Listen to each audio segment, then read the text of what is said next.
Hey, what's going on, comic book community? Now, I know it's been a hot minute since I last uploaded a video, but kind of just being real with you guys is that comic book hunting hasn't really been fun as of late, like mostly in my area. I guess because due to inflation and everything going on as of late, it's just that I guess most of the comic shops in my area have been kind of greedy. Like, I guess a couple of examples that I can give is that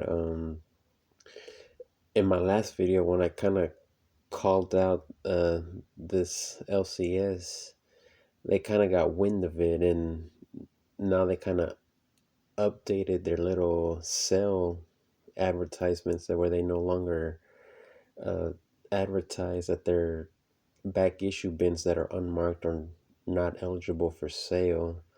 So like half of the fun going hunting and actually trying to find a good deal at that store is no longer available. There's a couple shops in my area that kind of are into the convention circuit. So for the most part, those stores kind of tend to leave their, I could say, their back issue garbage bin at the stores, and they take like all their bigger key issues and decent key issues to the conventions with them, and then I guess they can mark them up more there. There's another shop around me where they kind of pivoted more into selling on eBay and all these online comic shops. So for the most part, like actual comic shops have been kind of just jacking up the prices and then trying to nickel and dime you, and then like half price books, and most of these used bookstores are always getting hit up by other comic book collectors.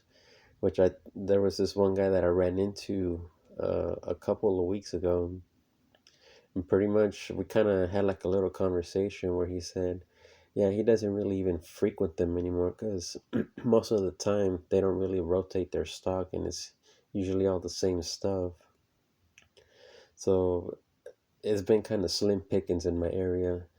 So what I managed to find was just minor stuff, and I managed to get one great deal on eBay. So, and I kind of taken more of a detour into comic book movie collecting, and I guess I can get into that a little bit later. So let's get this one started off at one of those stores that I just mentioned, like their garbage bin back issues. I managed to pick up a Robin number 126, the first appearance of Stephanie Brown as Robin. This one isn't in the best condition. It's really tan. I know you can't tell from the lighting in this room, but because it's kind of dark, but it's really tan on this side compared to this corner over here, and you got a bent corner on this one. I managed to find a much decent copy of another one, 126. Um, so much for dollar bin issues, because now they jacked the price up, and all these books were $2. Uh, Next up, it's mostly spec, considering James Gunn's Batman.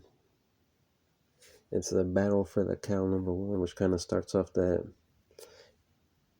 storyline where Dick Grayson ends up becoming Batman while he's gone momentarily. Next up is just mostly filler run. It's a Punisher number five, uh, and then from the regular second series, Punisher number 35. That's just a Jigsaw cover. Punisher number 53. Next up is Punisher number 54. They actually had the entire mini series consistent of the storyline, The Final Days, but I only picked up these two because these were the better condition of the issues, where the, you know, As I said, the trash bin where most of them were just wrinkled up, covers were torn, but they were still asking $2 for those. Uh, in their 5 issue bins, I managed to find Shadow of the Bat number 83. Uh, I think this is Helena Bertinelli, usually the Huntress. She takes up being Batwoman in this issue. Uh, Now these two I actually did manage to snipe up at a half price books, like one of the actual better ones that kind of does rotate them, and uh, unsurprisingly, it was like a 20-minute drive away from me. So I kind of knew that that other comic book collector doesn't frequent that area. Uh, Batman number 373 is just a Scarecrow cover. I guess I kind of missed out on the Halloween uploads. But yeah, I guess a cool horror villain. This one I paid $5 for that one, and this next one is mostly spec for the Batman sequel. It's the first appearance of Hush, number 609. It's not the best condition issue, but I managed to find it for $10, so I'm not gonna argue with that. When for the most part, this goes between $20 and $40 online. Now, this next book kind of also plays into the Halloween theme. Not the best of conditions, but they did have a decent sale. Uh, it's Aliens number 1. This is a first print. Now, the price tag does say 40, but at the end of everything, I managed to only pay, it was like $27 and some change. I mean, it does have a whole bunch of spine ticks on the side. It really doesn't bother me, but now I can kind of say I have this book in my collection. Now I can't believe they let this one slide by because it's been uh, catching heat as of late due to Taylor Swift and Deadpool 3 rumblings of the back scenes. It's Dazzler number 1. This is like a really crisp issue, but the sad thing is that it does have like a spine indentation and like 2 spine ticks right here. So I'm like, oh, if I could have just presented it a little bit better. Like the actual book itself is in tip top shape, but it's just the cover. So I kind of am bummed about that, but you know. And this next one I managed to pick up on eBay. I was kind of going back and forth with the seller. Um, he put up a pretty good fight, but at the end I managed to only pay $70 for it. And it does circle back to James Gunn's Batman. And this is a graded issue. Batman number 655. I guess the first appearance of Damian Wayne cameo in Shadows. All in all, it was only like $70, but um, in my collection wise, I believe this is my fourth copy, but this is the first of this variant issue by Andy Kubert.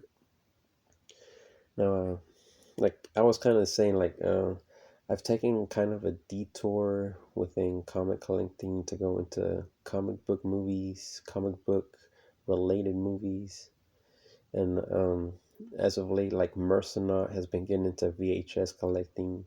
I've gotten into 4K collecting, mostly steel books, and these are just a couple of ones that I managed to pick up. It's This one was kind of a hard to find. It's a Jurassic Park, the 4K steelbook. I've actually had to drive a long distance just to find this one, but um, this one I actually found on lunch break while I was at work because I just happened to stop by a Walmart. Then Punisher Warzone, 4K steelbook. The Suicide Squad, the James Gunn version, 4K steelbook. These I got at a steal. Black Adam, 4K steelbook. This one I kind of ordered online, and it took a while to get here, but I'm surprised it actually managed to survive. It's Shazam 4K Steelbook. Now these, along with the Jurassic Park, I found at the same store. It's kind of the end of an era. It's Aquaman, the 4K Steelbook. This one kind of falls in because I have the first appearance of Orm. I have the first DC produced Shazam comic, which is just a reprint. Then I have the second overall appearance of Black Adam to go with that. I have most, if not all, aside from Harley Quinn's first appearance of these characters. Punisher Warzone is mostly for the Jigsaw, which I have like 2 copies of that. And Jurassic Park is just one of my favorite movies. Then Zack Snyder's Justice League.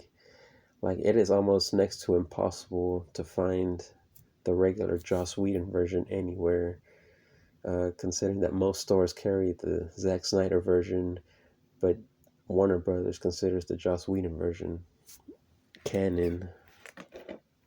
This one I picked up 2 weeks ago, Godzilla. I have his first appearance by Marvel Comics. Then Men in Black. I guess,